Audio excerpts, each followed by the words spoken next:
এক আবেগঘন বিদায়ী বক্তব্যে নিজের রাজনৈতিক যাত্রার সমাপ্তির ঘোষণা দিলেন যুক্তরাজ্যের বিদায়ী প্রধানমন্ত্রী কিয়ার স্টারমার। হাউস অব কমন্সে বিরোধী দলের সঙ্গে শেষ প্রশ্নোত্তর পর্বে তিনি জানান, আগামী কয়েকদিনের মধ্যে আনুষ্ঠানিকভাবে ব্রিটেনের শীর্ষ পদ থেকে সরে দাঁড়াবেন তিনি। Every Prime Minister knows when they take up the torch that the day will come when they have to pass it on. That day has come for me. This is the end of my political journey.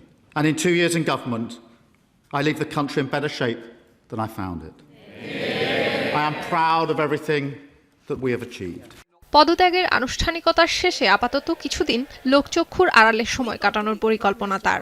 তবে রাজনীতি থেকে অবসর নেয়ার পর নির্দিষ্ট কোনো পরিকল্পনার কথা জানাননি তিনি। এ সময় ক্ষমতাসীন দল লেবার পার্টিকে 2019 সালের বড় বিপর্যয় থেকে 2024 সালের ঐতিহাসিক বিজয়ের পথে নিয়ে যাওয়ার কথা স্মরণ করেন তিনি। নিজের দায়িত্ব পালনের 2 বছরের অর্জন নিয়ে তিনি গর্বিত উল্লেখ করে নিজ দল, আইন প্রণেতা, সরকারি কর্মকর্তা এবং সহকর্মীদের প্রতি গভীর কৃতজ্ঞতা প্রকাশ করেন। To my colleagues on these benches, I am proud of all we have achieved together and proud of each and every one of you. To my successor and each of you, I will give my full support to all colleagues across the House. অর্থনৈতিক প্রবৃদ্ধি অর্জনে ধীরগতি, জীবনযাত্রার ব্যয় বৃদ্ধি, বিতর্কিত নিয়োগ সহ বেশ কিছু কারণে লেবার পার্টির অভ্যন্তরীণ চাপ এবং দলের সংসদদের অসন্তোষ ও বিভিন্ন রাজনৈতিক টানাপোড়েনের পর গেল 22 জুন কিয়ার স্টারমার নিজ দল এবং প্রধানমন্ত্রীর পদ থেকে সরে দাঁড়ানোর ঘোষণা দেন। উত্তরসূরি হিসেবে বার্নহ্যামকে পূর্ণ সমর্থন দেওয়ার কথাও নিশ্চিত করেন তিনি। তবে নতুন নেতার জন্য ব্রিটেনকে আর বেশি দিন অপেক্ষা করতে হবে না।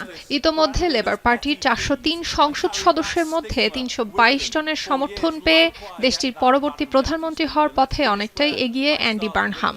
অপ্রতিদ্বন্দ্বী প্রার্থী হিসেবে মনোনয়ন নিশ্চিত করতে আর মাত্র একটি ভোট প্রয়োজন তার। এতে করে তিনি এক প্রকার বিনা প্রতিদ্বন্দ্বিতায় নেতৃত্ব নিশ্চিত করবেন।